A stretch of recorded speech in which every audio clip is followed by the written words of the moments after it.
This is a chapter of something I've been working on.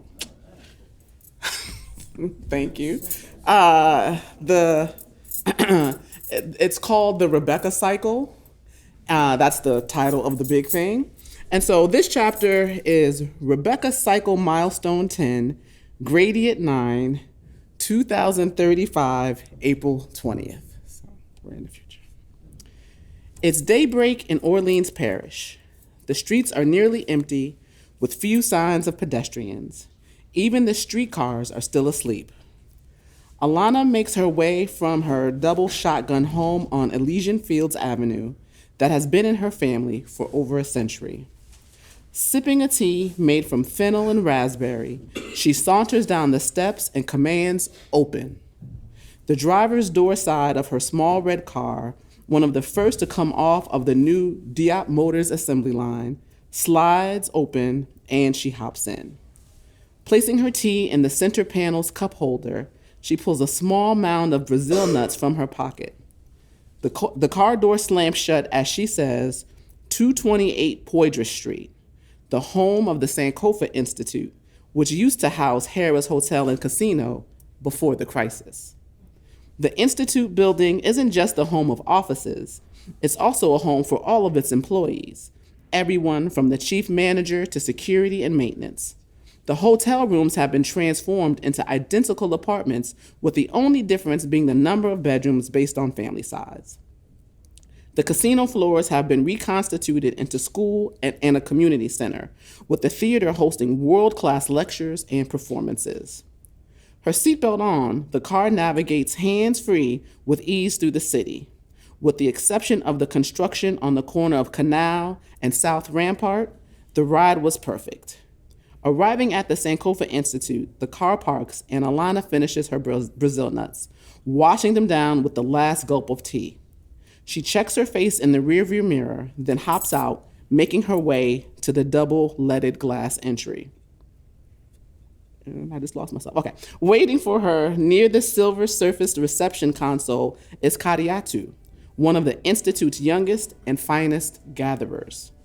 Nangadef, Miss Benoit, and thank you for agreeing to be part of this project. And I'll just pause and say that some of the words that I say are in Wolof, which is the language of the predominant cultural group of Senegal, West Africa, right? So, Magnifique, the pleasure is all mine. It's important for our histories to be recorded and kept safe for future generations. You've been so important in the crisis and what's happened since. We are so grateful that you took us up on our offer. They walk toward the elevators. Alana admires the silver embossed Sankofa symbols on the large wooden doors. She traces the outline of the stylized bird with its elongated neck looking backwards toward the past and mouths softly, "Go back and fetch it." The meaning of the symbol, and smiles to herself. When the elevator arrives, Kadiatu motions for her to enter, then follows, "Jurum Nar." She exclaims as the elevator whisks them off to the 7th floor. Alana follows closely behind Kadiatu down a long bamboo-paneled hallway. The carpet is reminiscent of the morning sun, and artwork by Mickaleen Thomas, Wangechi Mutu, Robert Pruitt, Kara Walker, and Kehinde Wiley, the old masters, pepper the walls. The faint scent of, I'm gonna say this terribly, it's Churai Ture Koryai, lingers. It's a incense. Then becomes stronger as they enter a window-walled conference room and lounge. Alana takes a seat on the green-tufted mid-20th century sofa, one of the pieces that had been salvaged from Americom International's corporate headquarters in New York. Once the crisis had reached its peak, many of the 1% had begun to flee large cities, holding up on country estates and leaving their offices unguarded. Little did they know they would not be safe there either. Alana's full hips were hugged by the simple cotton hand-dyed indigo dress that gathered just above her ankles. Her waist-length locks were secured in a bun with the same brown leather that formed her sandals. Silver bangles adorned each wrist with leather and silver earrings that mimicked delicate spider webs dangling from each ear. She had settled, yet powerful energy about her, calm, yet buoyant, Her deep, piercing eyes looked as though they held the wisdom of someone 3 times her age. She shifted on the couch, finding the right space to nestle and let out a deep exhale. To her left was a small table with a bowl of apples and a large pitcher of alkaline water. Miss Benoit, can I get you anything before we start? First, call me Alana, she said with a laugh. Miss Benoit is my mama. This water will do just fine for now. She smiled at Kadiatu, who she had found out was only 18 years old during one of the many phone conversations. She thought to herself, the young people have such strong spirits now. They trust themselves and know that they are capable. Similarly dressed in a knee-length indigo dress, Kadiatu sits across from Alana, placing a small digital recording device next to the bowl of apples. She pours them each a glass of water, then picks up the device. Let's begin with a brief overview, or history as you understand it. As you know, the people's history is very important to us. Alana took a sip of water and placed her hands in her lap, palms touching with thumbs crossed as if in prayer.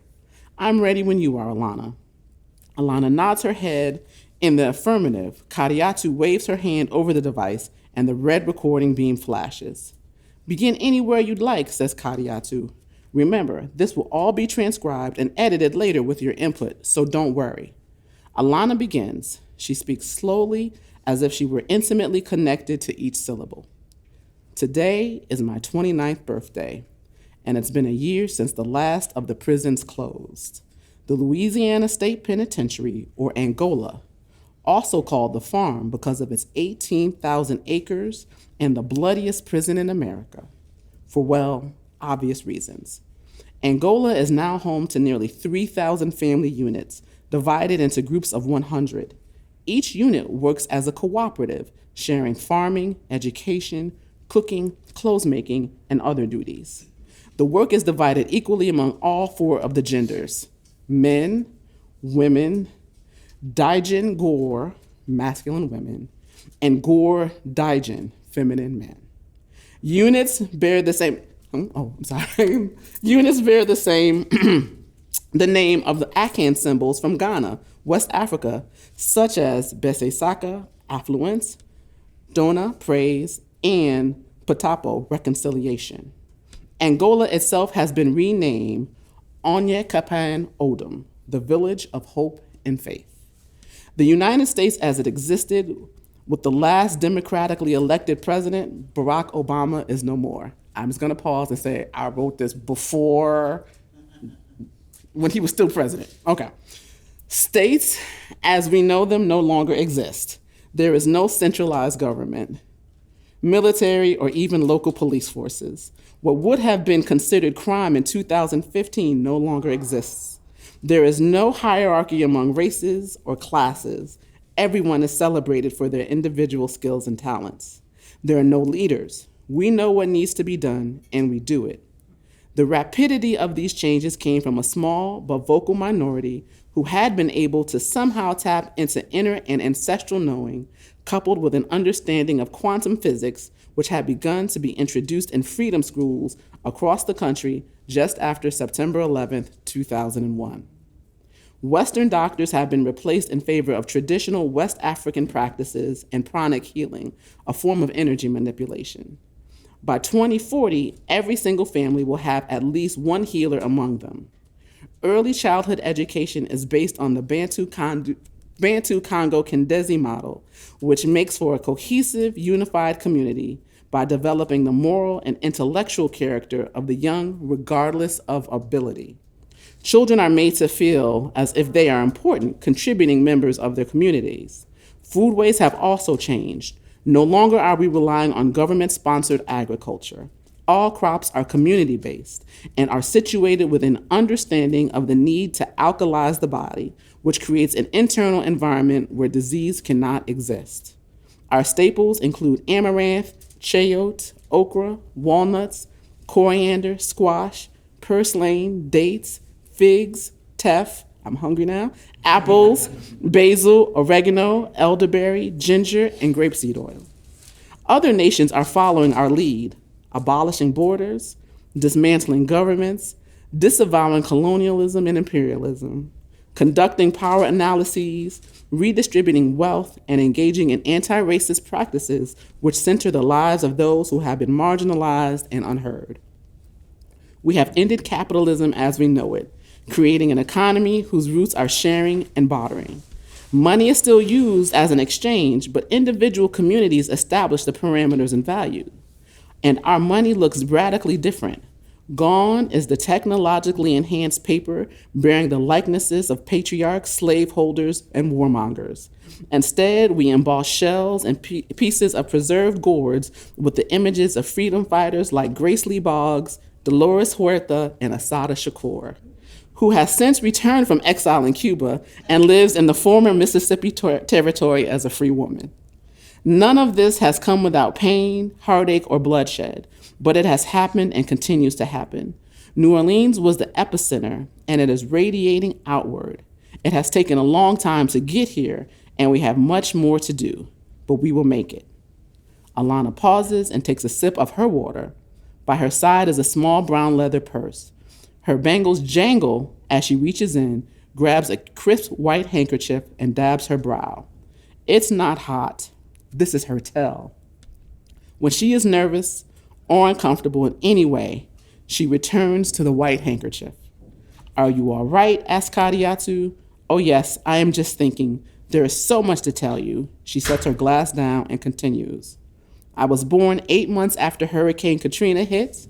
I've been told the stories and have seen a lot of the footage, but still cannot believe the devastation and neglect.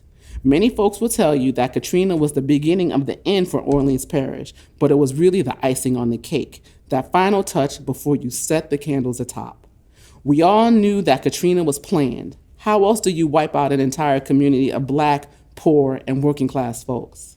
How do you brighten the complexion of a parish that had the highest unemployment rates, highest murder rates, and by 2015 had the largest percent of its population in jail in the nation? Don't forget that after Katrina, the mayor aided the corporate profiteers in federal government in closing all the parish schools, firing over 7,500 employees, most of whom were Black women, and replacing them with AmeriCorps and Teach for America volunteers and trainees, abolishing the teachers union and creating a charter school bonanza with over 90 school districts where there had only been one. Before the storm, your teacher probably taught your mama, aunties, and cousins. After, it was some young white girl from Minnesota who wanted to make a difference, but knew nothing about the history or culture of the people. Although over $74 billion poured into Orleans Parish schools, almost none of it went to educating students. $70 billion was spent on 3 levels of security: local, state, and federal. Kindergartners were being frisked at the door and routinely subjected to archaic zero-tolerance policies, which saw a first grader receive possession with intent to distribute on his school record for having Rolaids. With homes being boarded up and crawling with mold and community developers from outside the parish, state, taking advantage of new opportunities to build affordable housing in neighborhoods with little to no infrastructure, the crisis was bound to bubble up. The city became whiter and richer while the poor folks were pushed toward the margins and out of the city. Food deserts in Black and poor communities were common. Housing prices jumped almost 35%, and the separation between the haves, almost haves, and have-nots became greater.